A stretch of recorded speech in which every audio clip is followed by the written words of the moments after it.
غریبوں کی عزت۔ آج ہمارے غلام کو، ہم اپنے لوگوں کو، غریبوں کو جو چیز چاہتا ہے کہہ کر گزر جاتے ہیں، کوئی بات نہیں چلتا ہے، اس کا تو ایسا ہی معاملہ ہے، کیا کر لے گا، نوکر ہے میرا، کیا بگاڑ لے گا، نوکر ہے میرا، غریب ہے بیچارہ، کیا کر لے گا۔ نہیں، میرے بھائی، میری بہن، وہ بھی دل رکھتا ہے۔ حضرت بلال چلے گئے نبی پاک صلی اللہ علیہ وسلم کے پاس، وہ اللہ کی بارگاہ میں آج بھی ہاتھ اٹھا کے جا سکتے ہیں کہ یا اللہ اس نے میرا دل دکھایا۔ پھر یاد رکھنا تتر بتر ہو جاؤ گے۔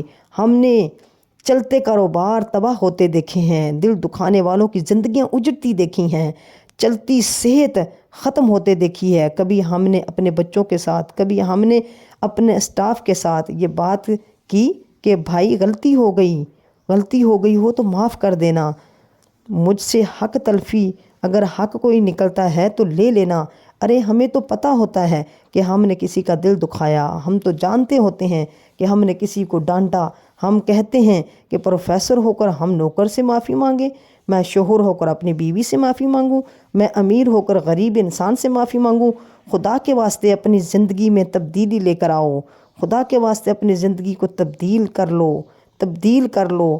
ہم نرم ہو جائیں، معاف کرنے والے ہو جائیں۔ اگر زندگی میں کسی کا دل دکھایا ہے کہ دنیا میں ہی اس کا حق ادا کر دیں، ورنہ کل قیامت والے دن ادا نہیں کر سکیں گے۔ نبی پاک صلی اللہ علیہ وآلہ وسلم نے صحابہ کرام سے ایک سوال کیا کہ بتاؤ مفلس کون ہے، پور کون ہے، مفلس کون ہے؟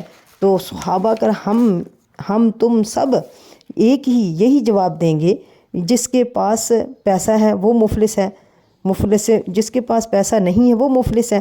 صحابہ نے بھی یہی رپلائی دیا، مگر نبی پاک صلی اللہ علیہ وسلم نے جواب دیا، آپ فرماتے ہیں مفلس میری امت میں وہ ہے جو قیامت کے دن نماز، روزے، زکوٰۃ لے کر آیا، اور یوں آیا یعنی اس حال میں آیا کہ اسے گالی دی، اس پر تہمت لگائی، اس کا مال کھایا، اس کا خون بہایا، اسے مارا، یعنی اتنے سارے ظلم کر کے آیا، لیکن روزے بھی ہیں، نمازیں بھی ہیں، زکوٰۃ بھی ہے، حج بھی ہے۔ اے سنو حاجیو، نمازیو، اگر دل ٹوٹ رہے ہیں، حق دبائے جا رہے ہیں، حق چھینے جا رہے ہیں، حق تلفی ہو رہی ہے، لوگ آپ سے پریشان ہیں، آقا علیہ الصلوۃ والسلام فرماتے ہیں آئے گا اس حال میں کہ نیکیاں بڑی ہیں مگر لوگوں کا دل بھی دکھایا، مال بھی کھایا، حق تلفی بھی کی، خون بھی بہایا۔ آقا علیہ الصلوۃ والسلام فرماتے ہیں وہ لوگ کھڑے ہو جائیں گے اور کہیں گے اے اللہ ہمارا حق دلا۔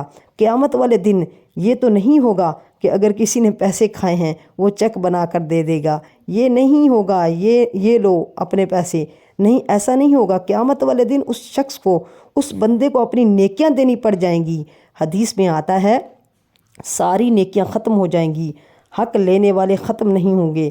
پھر کیا ہوگا؟ اور اب ان مظلوموں کے گناہ اس کے سر ڈالے جائیں گے، اور آخر کار فرمایا کہ اسے آگ میں پھینک دیا جائے، کیونکہ وہ نماز بھی پڑھتا تھا، روزے بھی رکھتا تھا، زکوٰۃ بھی ادا کرتا، لیکن مظلوموں کا حق کھاتا تھا، کسی کو مارتا تھا، کسی کا دل دکھاتا تھا، حق تلفی کرتا تھا۔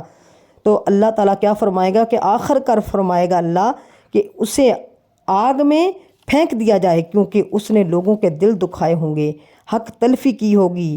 اے میرے اسلامی بھائیوں اور بہنوں، یقیناً ہمیں نمازی بھی بننا ہے، روزے بھی رکھنے ہیں، حج بھی کرنے ہیں، زکوٰۃ بھی ادا کرنا ہے، بہت ضروری ہے، فرائض ہے، مگر حقوق العباد کو دیکھیں۔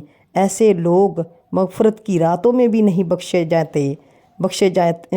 جائیں گے۔ ظلم کرنے والے، دل توڑنے والے، دل دکھانے والے، دل دھوکہ دے کر، دل دکھا کر، جھوٹ بول کر، وقت گزار کر، پھر آخر دھوکہ دے جانے والے، حق تلفی کرنے والے، غریبوں پر ظلم کرنے والے، مغفرت کی راتوں میں بھی نہیں بخشا جائے گا۔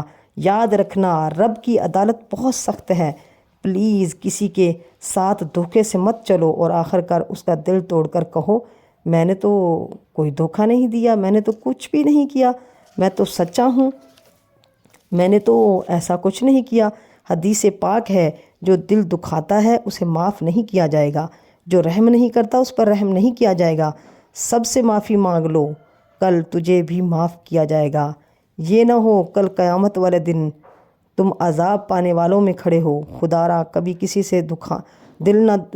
کو دھوکہ نہ دو، کسی کا دل نہ دکھاؤ، حق تلفی نہ کرو، ظلم نہ کرو، جھوٹ بول کر کسی کے دل کے ساتھ مت کھیلو، ظلم ہے، ظلم ہے، ظلم ہے، اس سے بچو اور آخرت کی فکر کرتے ہوئے خود کو جہنم کی جلتی آگ سے بچاؤ۔